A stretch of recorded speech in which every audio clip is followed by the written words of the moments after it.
Ассалаумағалейкум достар. Біздің әлем қорқынышты оқиғалар мен жергілікті мифтерге толы. Бірақ қайсының шындық екенін қайдан білуге болады? Өлі көлдер, емдік тастар, тек үлкен биіктіктен көрінетін даладағы жұмбақ суреттер. Осының бәрін Қазақстанның кең байтақ жерінен көруге болады. Сіз осы видеоны көріп, қайсы ойдан шығарылғанын және қайсы шындық екенін өзіңіз анықтаңыз. Бұл қызық екен арнасы. Біз бастаймыз.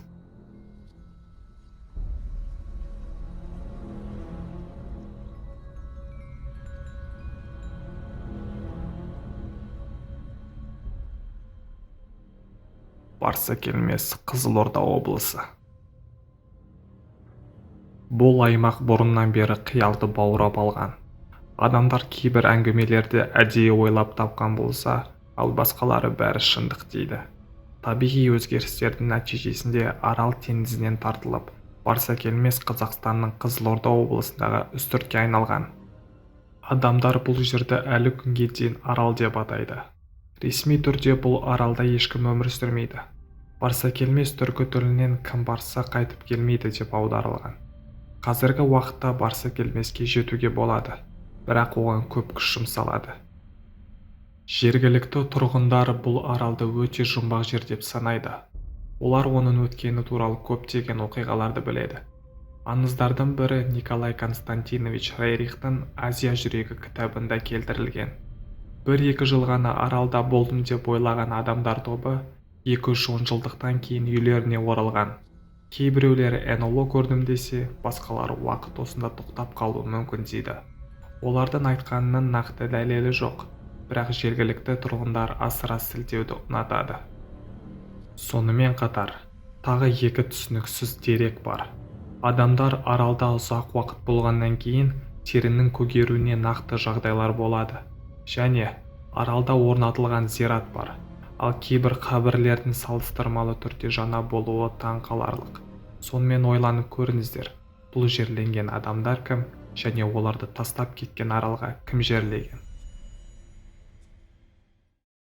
Мертвое озеро немесе өлі көл, Алматы облысы. Сырттан қарағанда қарапайым әдемі көл болып көрінеді. Бірақ та көл көптеген жұмбақ оқиғаларымен, қорқынышты мифтермен байланысты. Өлі көл деп аталатын шағын су қоймасы Алматы облысының Сапақ ауылынан алыс емес жерде орналасқан және әлемдегі ең қауіпті жерлердің тізіміне енген. Белгісіз себептермен көл ыстық жаздың ортасында құрғап кетпейді, әлдеқайда сумыс болып қалады. Онда балдырлар, балықтар, судағы жәндіктердің барлық түрлері жоқ. Тіпті жағасында масалар мен шыбындар да жоқ. Жыл сайын адамдар көлге батып жатады, ал суға батқан адамдар бірнеше күн өткен соң су бетіне көтерілмейді. Белгісіз себептермен ауаға толы баллоны бар сүңгуірлер бірнеше минут суда болғаннан кейін тұншығуды бастайды. Аңыз бойынша көл өзінің өлім қасиеттеріне 100 жыл бұрын ие болған. Күйеу жігіт қызғаныштан әйелін дәл үйлену қарсаңында көлге батырып тастаған. Содан бері ол қарғыс атқан болып саналады. Және ғылыми гипотеза бойынша су қоймасының түбіндегі жарықшадан бөлінетін улы газ кінәлі деген нұсқалар да бар. Устюрт, Орталық Азия. Ауданы шамамен 200 000 шаршы шақырымды құрайтын үстірт Орта Азияның батысында, Маңғышлақ пен Қарабогаз көл шығанағында орналасқан. Үстірттің негізгі құпиясы ол жебелері. Әр жебенің ұзындығы 1 километрге, ені 600 метрге жетеді, және олардың барлығы солтүстік шығысқа бағытталған. Үлкен мөлшеріне байланысты жебелер жерден көрінбейді. Ғалымдар бұл суреттерді тек 1986 жылы аэрофото түсірілім кезінде тапқан болатын. Жебелерден алыс емес жерде ғалымдар тастан қашалған, тасбақаларға ұқсас жануарлардың фигураларын тапқан. Олар да солтүстік шығысқа бағытталған.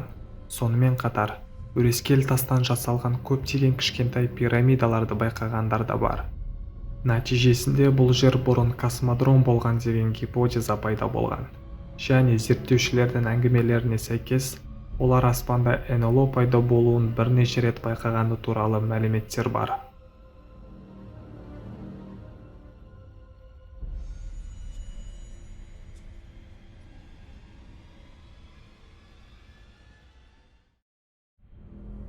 Ақыртас, Жамбыл облысы.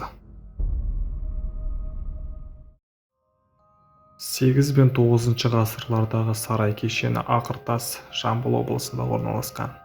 Ғалымдар әлі күнге дейін Ақыртас не екенін білмейді. Ғибадатхана, сарай немесе керуен сарай. Ақыртас бұл тұрғын үйлер, қоймалар және сумен жабдықталған үлкен кешен. Сыртқы тас қабырғаларының қалыңдығы 5 метр. Олардың болжамды биіктігі 12-15 метр. Ал 4 метрлік іргетас бұл құрылыстың жаулардан қорғану үшін салынғанын білдіреді. Бірақ соңына дейін осы зәулім құрылысты салу идеясы жүзеге асырылған жоқ. Бұл жерде тастардың әрқайсысының салмағы 10 тоннаға дейін жететін қара қызыл тас блоктар орналасқан. Бүгінгі күні де оларды қондыру өте күрделі инженерлік міндет болып табылады. Ал ежелгі құрылысшылар мұны қалай істегені түсініксіз. Сарай кешені оның аумағында кездесетін адамдарға белгілі бір әсер етеді. Ақыртас тастарына қолын тигізген адам көпшілігі қолдары мен аяқтарына жылу сезіне бастайды. Біреудің көру қабілеті және есту қабілеті өткір болады. Басқалары транс жағдайына түсіп, күшті физикалық қалпына келеді. Көккөл, Жамбыл облысы. Атауы өте орынды. Сол жердегі су әдемі және нәзік түсті. Оған бірде-бір өзен ақпайды және өзі ешқайда ағып кетпейді. Соған қарамастан су өте таза және мөлдір болып қалады. Бірақ ондағы су үнемі салқын, ал оның деңгейі ешқашан көтерілмейді және төмендемейді. Уақыт сайын тыныш су бетінде үлкен шұңқырлар кенеттен пайда болады. Олар қоқысты ғана емес, жануарларды, кейде тәжірибесіз туристерді сорып кететін үлкен шұңқырға айналады. Ғалымдардың айтуынша бұған белгісіз суасты үңгірлер жүйесінің желісі себеп болып отыр. Ежелгі аңыздарға сәйкес Көккөлдің түбі жоқ, ал көлдің кейбір жерлерінде зерттеулер өткізудің нәтижесінде түбін таба алмаған. Аңыздарға сәйкес суда ұзындығы 15 метрден асатын жылан тәрізді айдаһар мекендейді.